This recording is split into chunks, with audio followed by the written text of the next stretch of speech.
Halo siswa-siswi kelas 9, selamat datang dalam video pembelajaran pendidikan Pancasila dan kewarganegaraan. Kali ini kita akan belajar bersama tentang ideologi dan konstitusi, dua hal penting yang menjadi pondasi negara Indonesia. Oke, sebelum kita masuk ke dalam materinya, berikut adalah tujuan pembelajaran dari materi berikut, yaitu yang pertama, menjelaskan perkembangan penerapan Pancasila dari masa ke masa, memahami konsep ideologi terbuka dan konstitusi, mengidentifikasi nilai Pancasila dalam kehidupan sehari-hari. Nah, sebelum kita bicara tentang konstitusi, kita juga mulai dulu dari yang paling mendasar, Pancasila. Pancasila adalah dasar negara dan juga pandangan hidup bangsa Indonesia. Ini bukan sekedar hafalan 5 sila di buku pelajaran, tapi menjadi landasan moral, hukum, sosial, dan budaya dalam kehidupan kita sebagai warga negara. Kenapa Pancasila penting? Karena dengan latar belakang bangsa kita yang sangat beragam, suku, agama, budaya, kita butuh pedoman yang bisa menyatukan semuanya. Dan Pancasila hadir sebagai pedoman itu.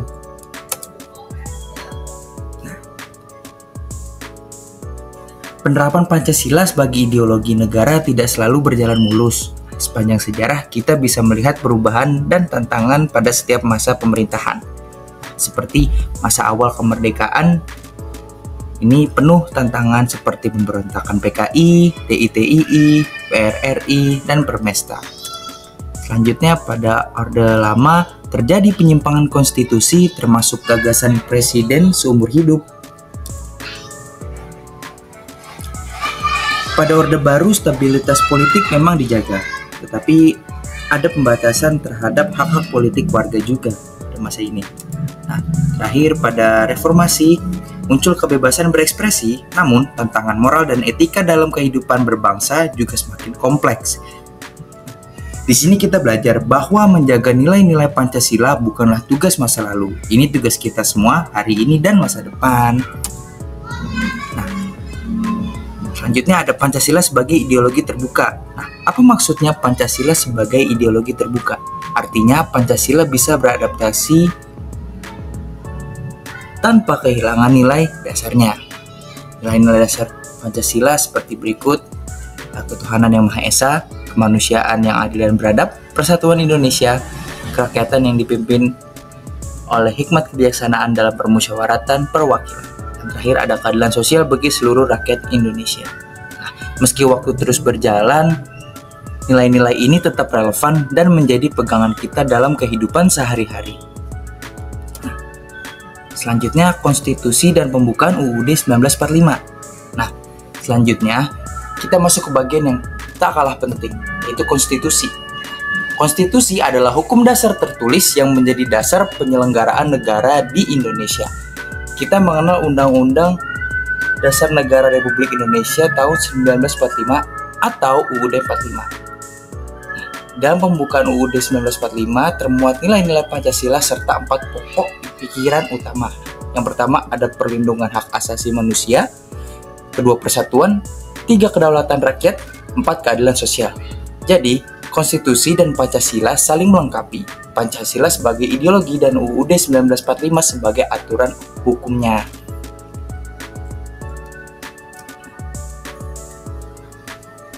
Nah, selanjutnya ada perwujudan Pancasila dalam kehidupan. Nah, mari kita lihat bagaimana nilai-nilai Pancasila dan aturan hukum tadi bisa kita terapkan dalam kehidupan nyata.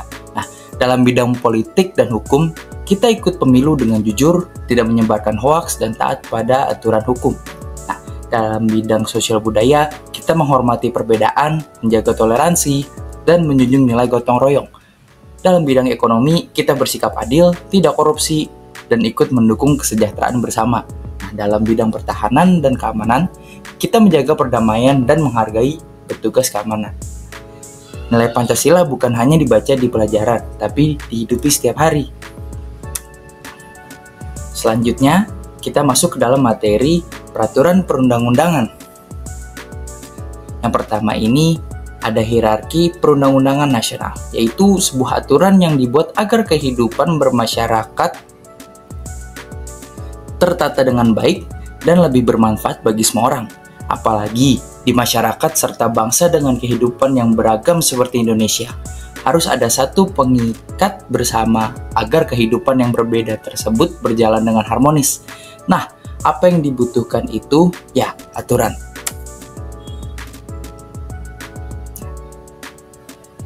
Selanjutnya ada pengertian hierarki peraturan perundang-undangan nasional. Secara bahasa, hierarki berarti urutan tingkatan yang dimulai dari tingkatan yang paling dasar disusul dengan tingkatan selanjutnya. Nah, teman-teman bisa bayangin ibarat pohon nih, tingkatan paling dasarnya batang utama, tingkatan selanjutnya cabang-cabang besarnya, lalu cabang-cabang kecil, dan akhirnya yaitu ranting-rantingnya. Urutan semacam itu juga diberlakukan dalam membuat peraturan perundang-undangan. Bentuk norma hukum yang berlaku dalam suatu negara berupa undang-undang dan peraturan.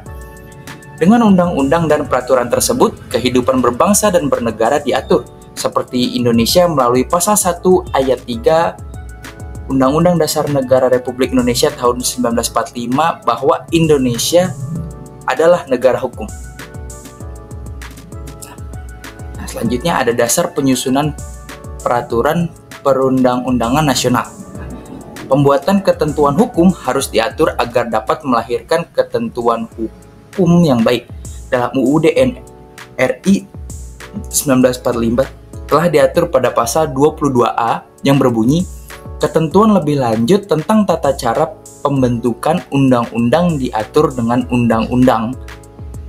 Berdasarkan UUD 1945 tersebut, dibentuk aturan Undang-Undang Nomor 12 Tahun 2011 tentang pembentukan peraturan perundang-undangan dan disempurnakan kembali melalui Undang-Undang Nomor 15 Tahun 2019. Walau terdapat banyak perubahan, tetapi tata urutan atau hierarki perundang-undangannya tetap sama tanpa mengubah urutannya. Nah, selanjutnya ada tata urutan perundang-undangan nasional. Seperti yang sudah dijelaskan sebelumnya, tata urutan perundang-undangan didasarkan pada Undang-Undang Nomor 12 Tahun 2011 yang disempurnakan lagi dengan Undang-Undang Nomor 15 Tahun 2019. Nah, seluruh undang-undang dan peraturan-peraturan ditempatkan dalam tata urutan sebagai berikut. A. UUD NRI tahun 1945. B. Ketetapan MPR atau TAP MPR. TAP MPR 3. Atau C. Undang-undang Peraturan Pemerintah Pengganti Undang-Undang atau Perpu. D. Peraturan Pemerintah atau PP. E yang kelima, Peraturan Presiden atau Perpres. F yang keenam, Peraturan Daerah Provinsi atau Perda Provinsi. G yang ketujuh, Peraturan Daerah Kabupaten atau Kota atau Perda Kabupaten atau Kota. Nah, kali ini ada UUD NRI tahun 1945 dan ketetapan MPR. Nah, UUD NRI 1945 dan ketetapan MPR merupakan tanggung jawab MPR untuk menjaganya. Pembuatan segala aturan hukum harus didasarkan pada UUD NRI 1945 serta ketetapan MPR yang berlaku. 1. UUD NRI 1945 mencakup 16 bab serta 37 pasal. Bab-bab yang diatur dalam UUD NRI tahun 1945 adalah bentuk dan kedaulatan, Majelis Permusyawaratan Rakyat, kekuasaan pemerintahan negara, kementerian negara, pemerintah daerah, Dewan Perwakilan Rakyat, Dewan Perwakilan Daerah, pemilihan umum, hal keuangan, badan pemeriksa keuangan, serta kekuasaan kehakiman. Nah, hal tersebut menunjukkan bahwa UUD NRI menjadi landasan untuk menyusun seluruh ketentuan hukum di Indonesia. Selanjutnya ada ketetapan MPR atau TAP MPR. TAP MPR memiliki kedudukan mendasar dalam sistem hukum di Indonesia, yakni menempati posisi setelah UUD NRI tahun 45. Hal tersebut terjadi karena MPR sebagai perwakilan dari rakyat. Dengan demikian, aturan yang dikeluarkan MPR yang disebut ketetapan MPR merupakan aturan hukum kedua setelah UUD tahun 45 yang mengikat seluruh bangsa Indonesia. Selanjutnya ada undang-undang atau peraturan pemerintah pengganti undang-undang atau Perpu.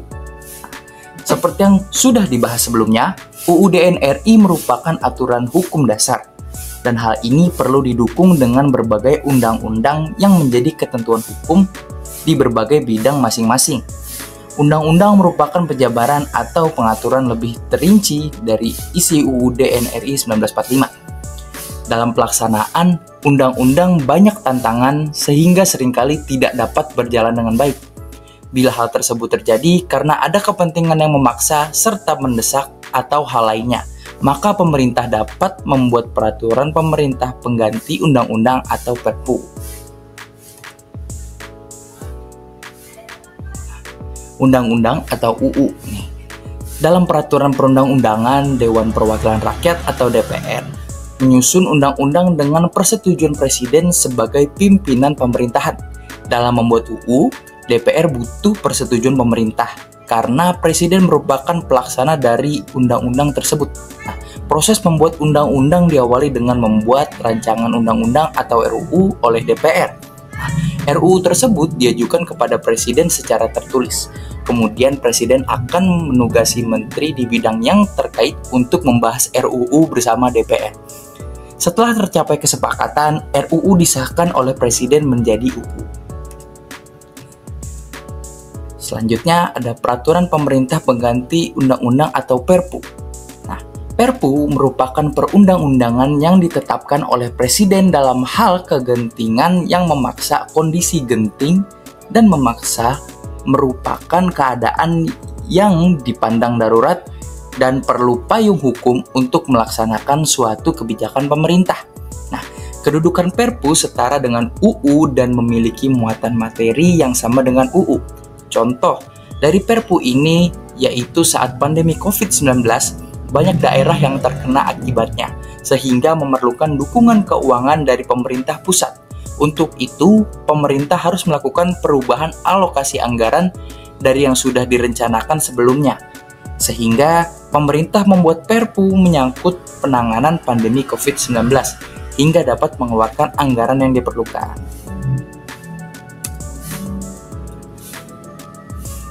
Selanjutnya ada peraturan pemerintah dan peraturan presiden.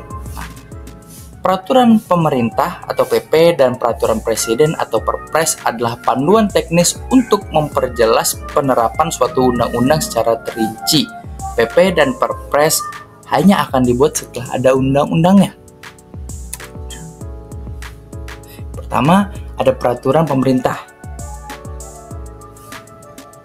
Peraturan pemerintah atau PP merupakan peraturan perundang-undangan yang ditetapkan oleh presiden untuk menjalankan undang-undang sebagaimana ditetapkan dalam UUD 1945 pasal 5 ayat 2. Terdapat 3 tahap untuk pembuatan PP.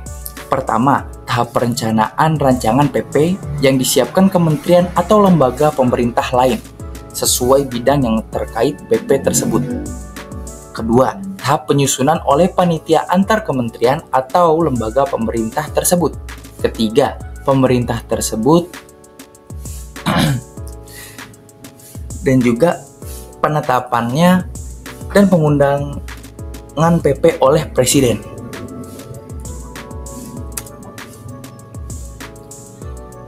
Selanjutnya ada peraturan presiden atau Perpres.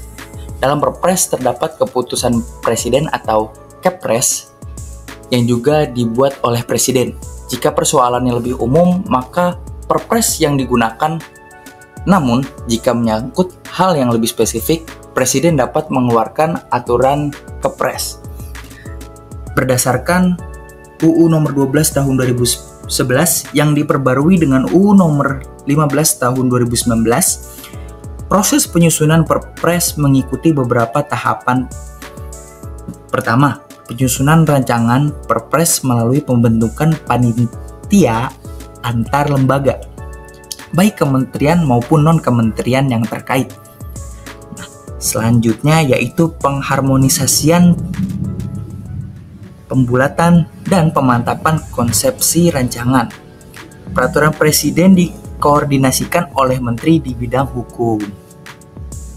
Nah, selanjutnya ada peraturan daerah provinsi dan peraturan daerah kabupaten atau kota.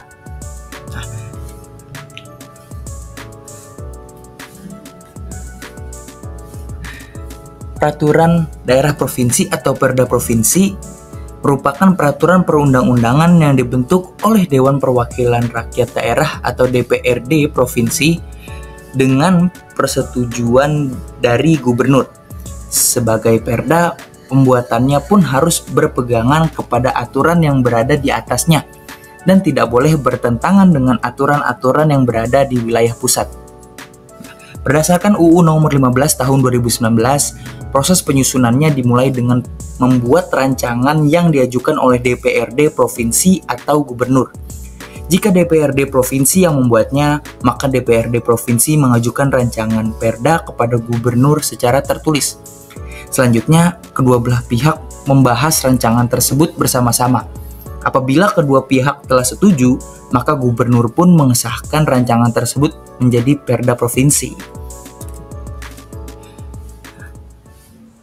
Selanjutnya ada peraturan daerah kabupaten atau kota. Nah, bukan hanya provinsi yang dapat membuat peraturan daerah, melainkan juga kabupaten serta kota. Dan pastinya setiap peraturan daerah berbeda-beda sesuai keperluan daerah masing-masing. Semua perda kabupaten atau kota harus disusun dengan merujuk serta tidak bertentangan dengan peraturan di atasnya. Sama halnya dengan perda provinsi. Perda kabupaten atau kota dapat diusulkan oleh DPRD maupun bupati atau wali kota masing-masing, yang mengharuskan pengusul membuat usulan berupa rancangan tertulis. Rancangan perda lalu bersama antara pihak DPRD dengan pemerintah daerah. Bila sudah sepakat, maka bupati atau wali kota akan mengesahkan rancangan itu menjadi perda.